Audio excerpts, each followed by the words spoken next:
All right, guys, welcome back to the third segment in this podcast, episode 6. If you haven't listened to the first two, you can go on Podbean, put in Michael Spann, and my podcast should show up. You can also look at it on Facebook. I'll include the link on my profile page.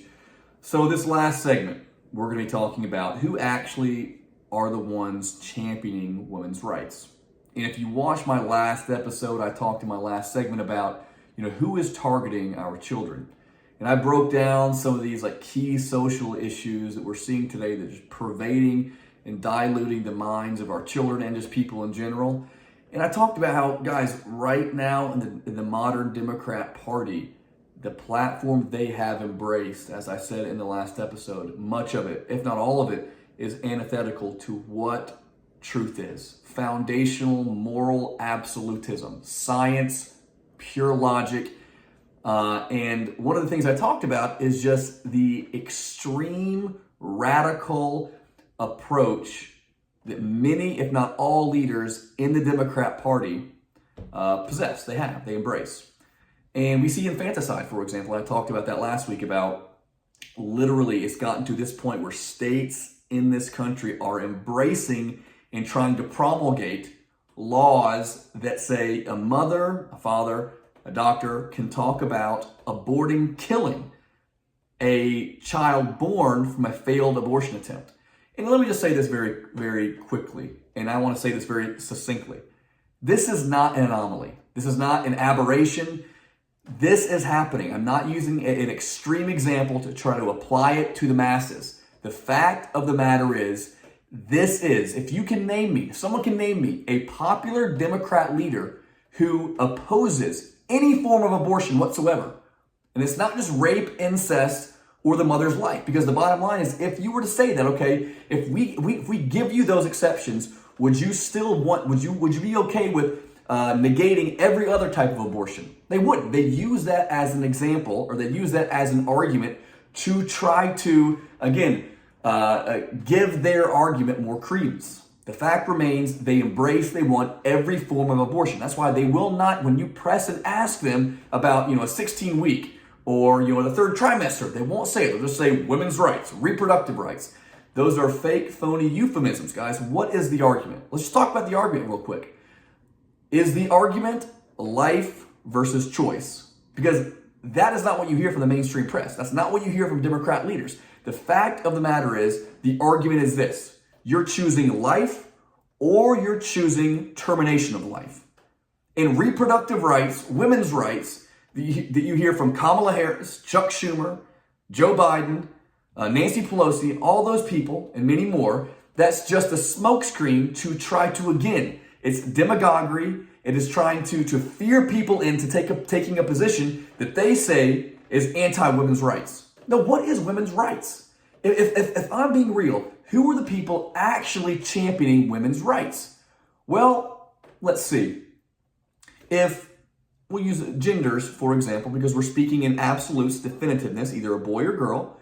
So what about the millions of little girls who would become women who get aborted in their mother's womb? Is that not championing women's rights?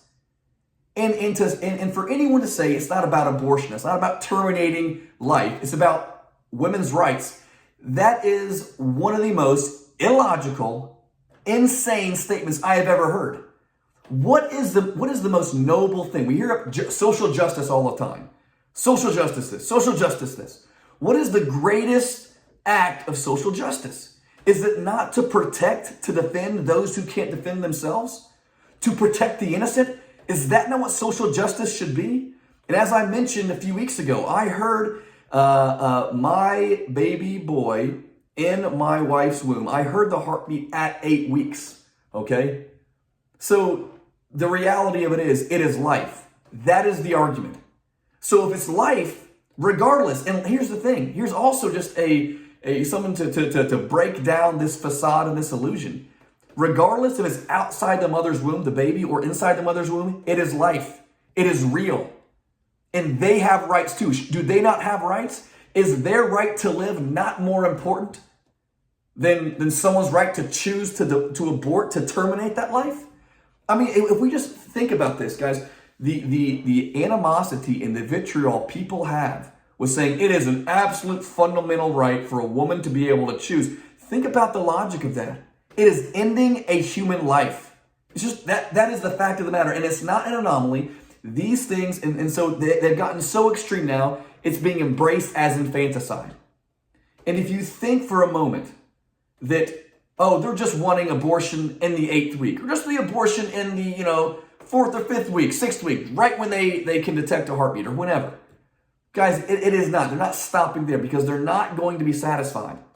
And again, if you can tell me a Democrat leader who opposes any form of abortion, please tell me. And they want to try to stigmatize conservatives, people who say, you know what? I am categorically opposed to terminating a human life. And that is the argument. And, the sad thing is right now is people are capitulating. People are kowtowing in fear because they're being branded as anti-women's rights, anti-reproductive rights. Guys, let them brand you as that. If they want to say you're anti-reproductive rights, you're anti-women's rights, because you're standing for someone's right to live, that is the most noble thing you can do.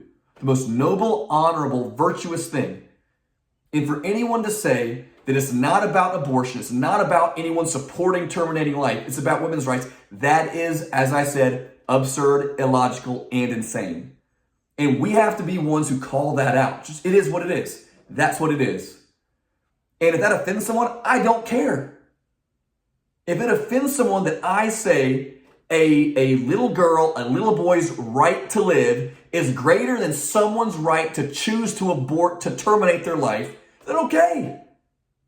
And as I said in the last episode, which no one does, how can you reconcile? If you're someone who wants the truth, who embraces simple morality, absolute morality, if you're someone who embraces that, how can you say, oh, you know what?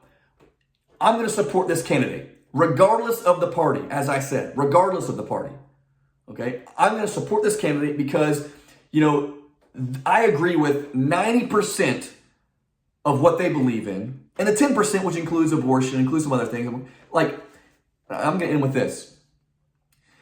If someone tells you a complete, phony, fabricated lie, or embraces just pure insanity, as I mentioned in my last episode, these things that are not just anomalies, that are not like an aberration that one or two people in this certain party or this certain platform embrace. No, this is a collective effort, and it's just growing. It's proliferating at an accelerated rate, I should say.